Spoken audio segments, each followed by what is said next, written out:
Alô, bonzão, vocês aqui de novo. Vou aproveitar sua visita para a gente falar um pouquinho de história. Eu tenho recebido muita coisa aqui de história do Brasil. Vai se aproximando a hora do vestibular, vai se aproximando a hora de Enem. É engraçado como o pessoal tem pedido muito Brasil. Eu estou notando isso. Quer dizer, há uma tendência em termos de conteúdo no Enem realmente de se pedir mais Brasil do que geral, né? Diferente de outros vestibulares. Realmente a cobrança, geralmente o pessoal da banca pede muita coisa de Brasil. Então, assim, as dúvidas que têm aparecido, assim, as perguntas que têm vindo aqui para a gente na Polis, elas são quase sempre relacionadas com história do Brasil. A história do Brasil, assim, supera muito, né, em termos de pedidos, assim, de perguntas, de dicas e tal, do que a história geral. Embora ambas a gente sabe que sejam importantes. E depois a gente nunca sabe o que é que passa pela cabeça desse povo, né? Pessoal de banca, assim, é imprevisível, tá?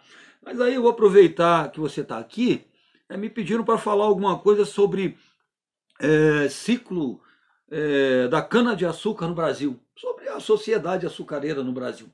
Mas, assim, em primeiro lugar, a gente queria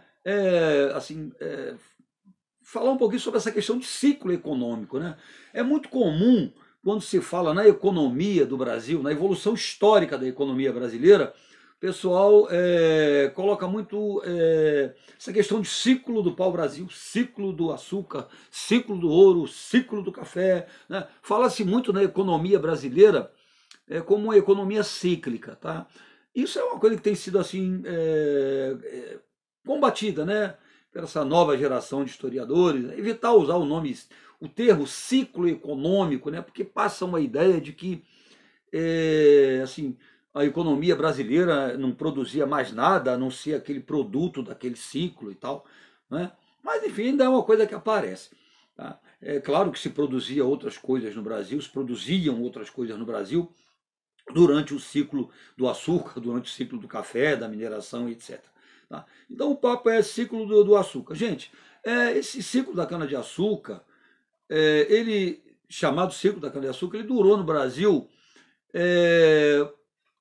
começou no século XVI, a gente pode falar aí mais ou menos por volta de 1530, 1550, por aí, e durou, assim, em termos, né, de crescimento, desenvolvimento, até chegar assim, ao apogeu, durou mais ou menos até a metade do século XVII. Eu colocaria aí 1650 aproximadamente. Tá?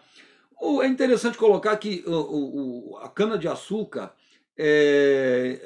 ela foi escolhida para iniciar a colonização do Brasil efetivamente. Por quê? Esse é o primeiro ponto, quando se fala em ciclo da cana-de-açúcar no Brasil, ou ciclo do açúcar. Tá? Veja bem, o Brasil inicialmente instituiu o sistema, o governo português instituiu o sistema de capitanias hereditárias, aquele sistema faliu, né? A gente viu que ele não funcionou apesar do governo geral, e assim, interessante que as capitanias que prosperaram no Brasil, Pernambuco, São Vicente, Salvador, eram capitanias que se dedicaram ao cultivo da cana-de-açúcar. Então a gente diz que o início do ciclo do açúcar no Brasil se deu aí, tá? Ainda durante o sistema de capitanias hereditárias do governo geral.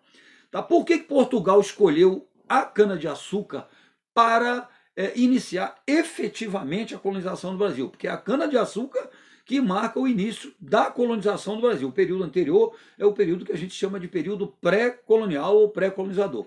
Por que o açúcar? Ora, por várias razões. Esse é o primeiro ponto. Primeiro, porque o açúcar era um produto que tinha um grande mercado consumidor na Europa, isso era fundamental, né? Portugal, diante do fato de não ter encontrado ouro no Brasil, metal precioso, ele resolveu partir para a agroindústria de exportação, a chamada plantation, né? Então, um ponto fundamental era a existência de mercado consumidor. O açúcar tinha um grande mercado consumidor na Europa. Durante muito tempo foi considerado até especiaria. Tá? Então, esse foi o motivo número um. Segundo motivo da escolha da cana-de-açúcar foram as condições naturais do Brasil. Tá? O tipo de solo que nós temos no Brasil, né? O solo massapê, que é adequado para esse tipo de produto, o clima do Brasil, tá? Nós temos temperaturas médias anuais elevadas. O Nordeste brasileiro, particularmente, tem essas temperaturas médias anuais favoráveis ao cultivo da cana-de-açúcar. A cana-de-açúcar não gosta de clima frio, né? Então as condições naturais favoreceram o solo, o clima, né? As temperaturas mais elevadas. Um outro fator que a gente pode citar aí seria a própria experiência do governo português com o cultivo da cana-de-açúcar. Já era um produto que ele era cultivado nas ilhas portuguesas no Atlântico Norte, né? Açores, Madeira, Cabo Verde. Ali Portugal já produzia cana-de-açúcar, né? Então tinha assim, digamos, uma expressão de hoje, know-how, né? Dominava o manejo, a técnica de produzir o açúcar, tá? Então isso foi outro fator que foi assim muito importante. Fora isso, a gente pode citar também assim a participação da Holanda, né, da Companhia das Índias Ocidentais holandesa, na instalação da empresa açucareira no Brasil. O governo holandês ele financiou a instalação de engenhos no Brasil, participou do comércio do açúcar brasileiro, da distribuição, transporte, distribuição, em alguns casos até refino e distribuição do açúcar brasileiro na Europa. Acabou até ficando com a parte do leão aí, porque a empresa holandesa, né, ela ficava com a parte maior, o lucro maior do comércio do açúcar, da comercialização do açúcar. Muitos senhores de engenho viviam permanentemente endividados, né, nas mãos dessa empresa holandesa. Então tem isso. Tem a questão também da mão de obra, né, a oferta de mão de obra do africano escravizado. Tá? Isso também concorreu para que o açúcar se tornasse um dos principais produtos da história econômica do Brasil colonial. Tá? A propriedade açucareira era o engenho, você sabe disso, né? Aquele sistema que a gente chama de plantation, mão de obra escrava, a produção voltada para o mercado externo. Tá? O escravo, no dizer de um historiador daquela época, Antonil, né? Ele dizia, os escravos são os pés e as mãos do senhor de engenho. De fato eram, né? Ele desempenhava um papel importantíssimo, não só no campo, não só nas plantações de açúcar, como também, né, em outras atividades que existiam dentro do engenho, né, do engenho açucareiro, da propriedade açucareira. Quando a gente fala em engenho, né, a gente está se referindo à propriedade açucareira, que na verdade era dividida em engenho, que era o local onde se fabricava o açúcar, a capela, a senzala, a casa grande, não é? A propriedade açucareira era muito complexa, tá? E é um detalhe interessante, eles produziam outras coisas também, além do açúcar. Haviam escravos, que eram os escravos de ganho, que iam vender produtos que eram também produzidos dentro do engenho, né? Outros produtos agrícolas, iam vender nas feiras, como se fossem camelôs, né? Vendiam para os seus donos. Tá? Então, assim, foi um ciclo muito importante. Tá? Chegou ao final por quê? Ou caiu, entrou em declínio por quê? Não que chegou ao final, porque o Brasil produz açúcar até hoje, você sabe disso. É um importante produto de exportação brasileiro.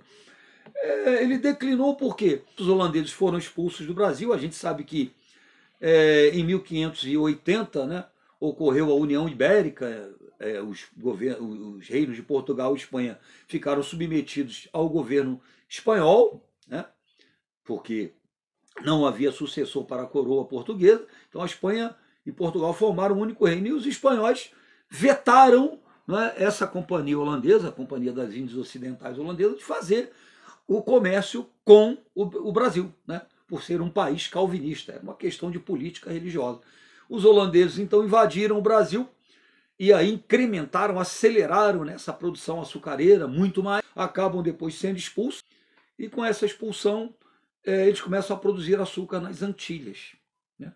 E aí o açúcar brasileiro não suporta a concorrência holandesa.